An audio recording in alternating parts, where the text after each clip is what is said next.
Ya, Assalamualaikum warahmatullahi wabarakatuh. Perkenalkan, nama saya Aris Stefandi. Di sini saya mengajar terkait dengan metode penelitian ya. Metode penelitian itu ada di dalam berbagai ilmu dalam menyusun suatu penelitian ya. Biasanya dipakai untuk menyusun tugas akhir dalam pendidikan. Nah, metodologi penelitian atau disebut dengan pengaplikasian penelitian ya. Nah, di sini kita akan masuk apa saja dulu pengenalan dari metodologi penelitian atau aplikasi penelitian.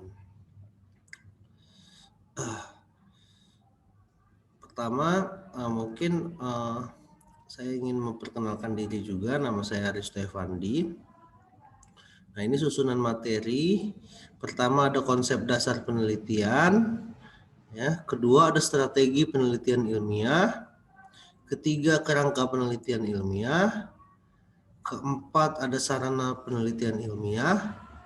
Kemudian ada teknik penulisan karya ilmiah.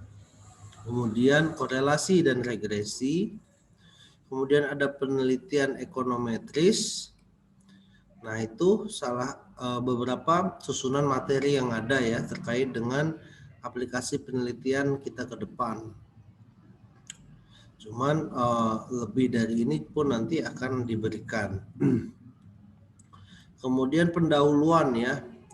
Penelitian ilmiah itu dikatakan merupakan bagian tak terpisahkan dari ilmu pengetahuan.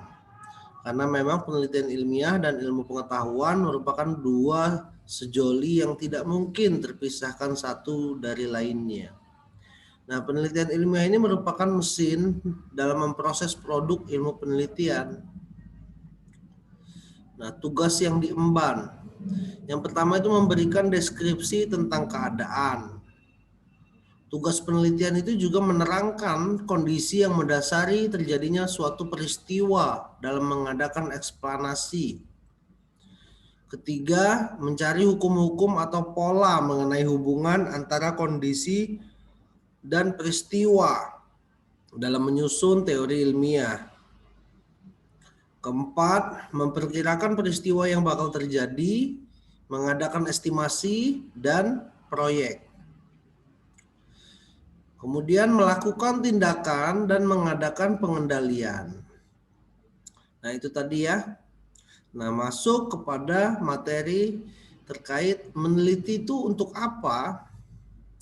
Nah, untuk mendapatkan kredit poin, kenaikan pangkat, memperoleh penghasilan tambahan, agar termasyur, mendapatkan gelar tambahan, dan tridharma perguruan tinggi. Nah, itu ya, kalau dalam pendidikan itu tridharma perguruan tinggi dalam memperoleh gelar. Nah, sekarang motivasi utama penelitian. Nah, dengan adanya penelitian kita akan mendapatkan kebenaran ilmiah.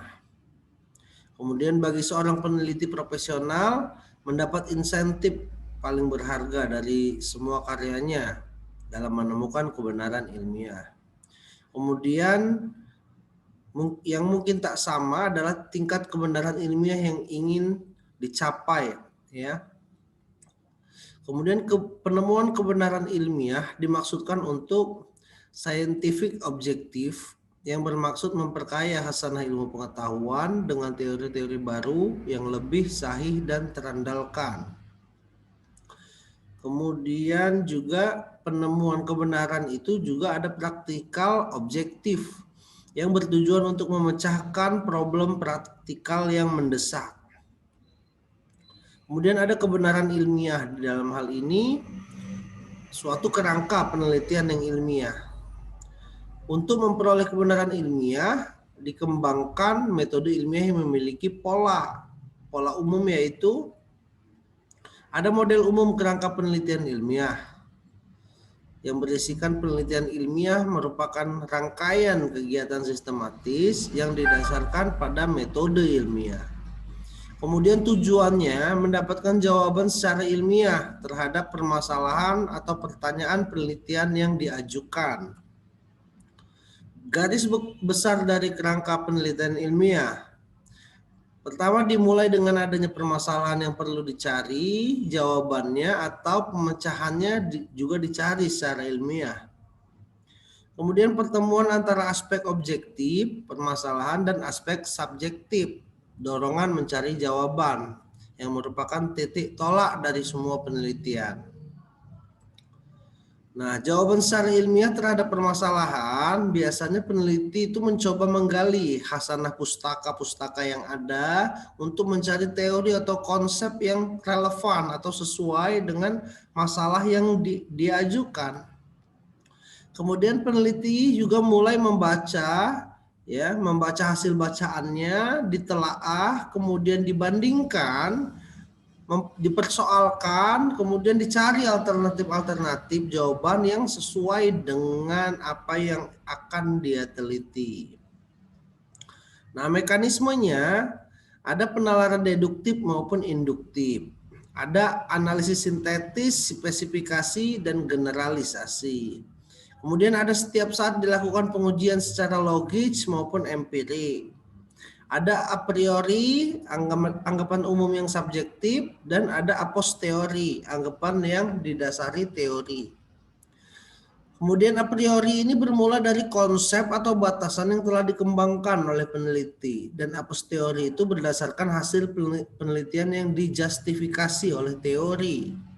Nah, jadi ini ya mekanismenya dalam penalaran deduktif, dalam analisis sintetis, spesifikasi, dan generalisasi. Ini akan kita bahas juga semua. Ya, deduktif itu kan dari umum maupun induktif ya, dari khusus. Kemudian ada sintesis, spesifikasi, dan generalisasi. Nah, sifat dalam jawaban penelitian itu terhadap masalah penelitian, jawaban itu walaupun dianggap sebagai jawaban yang paling benar, namun harus dibuktikan lagi tahap-tahapnya.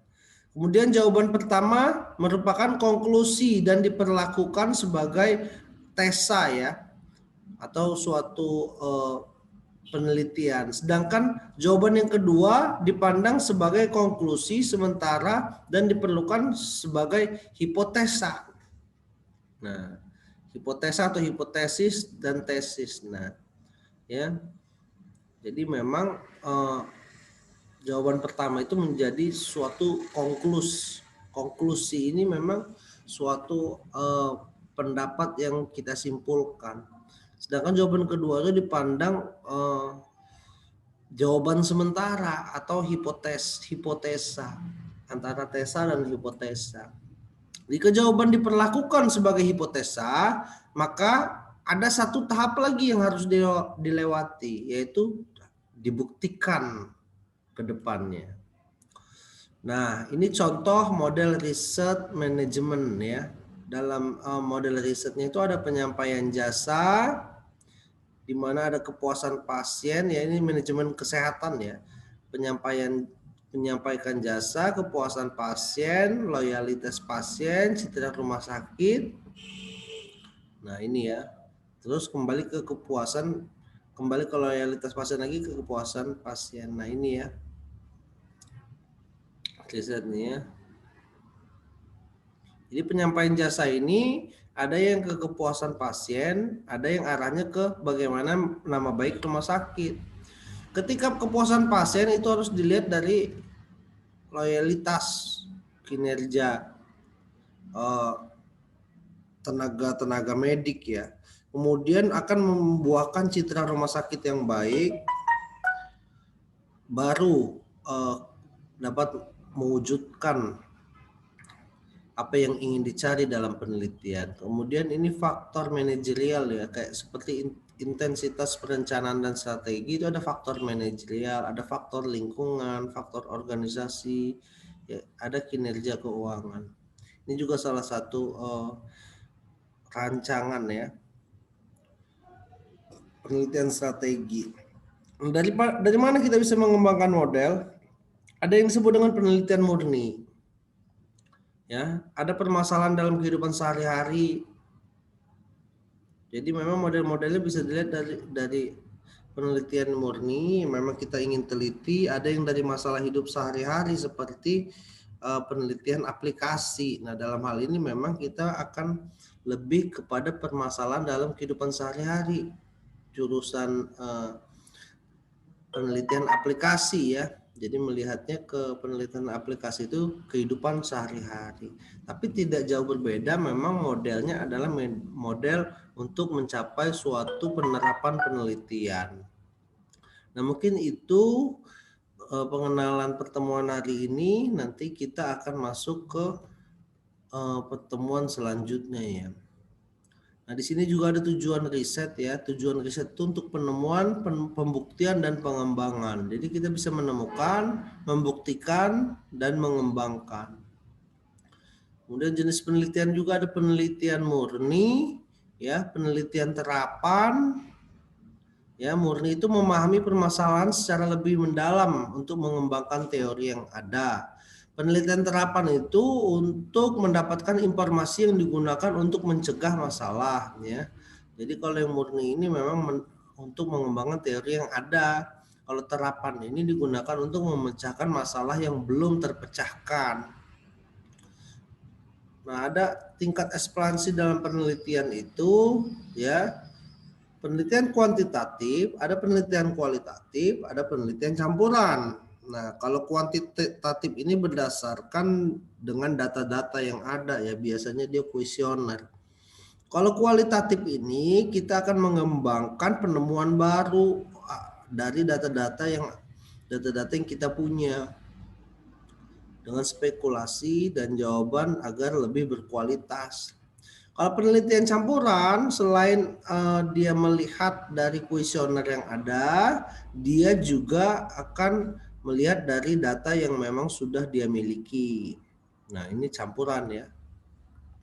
Ada juga penelitian deskriptif. Deskriptif itu hanya penjelasan ya. Jadi kalau penelitian deskriptif itu lebih menjelaskan apa saja yang ada, yang ingin dia deskripsikan.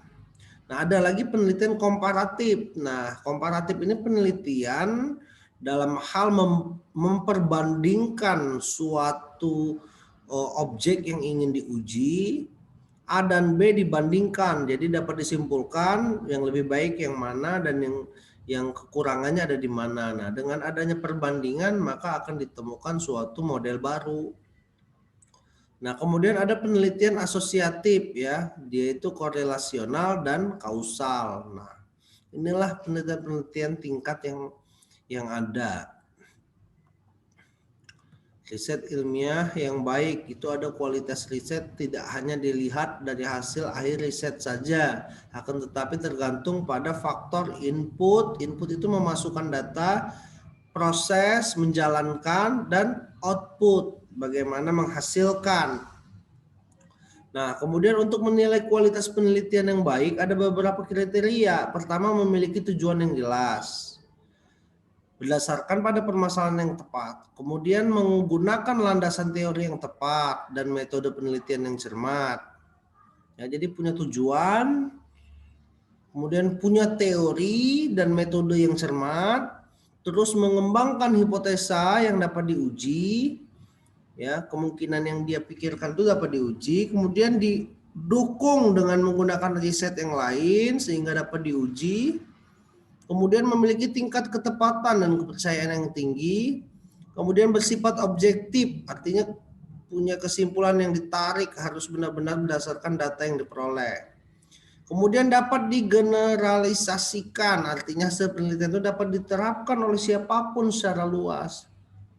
Nah, itu tadi sedikit terkait dengan materi penelitian, aplikasi penelitian atau metode penelitian ya. Nanti kita akan bahas lagi pertemuan selanjutnya. Terima kasih. Wassalamualaikum warahmatullahi wabarakatuh.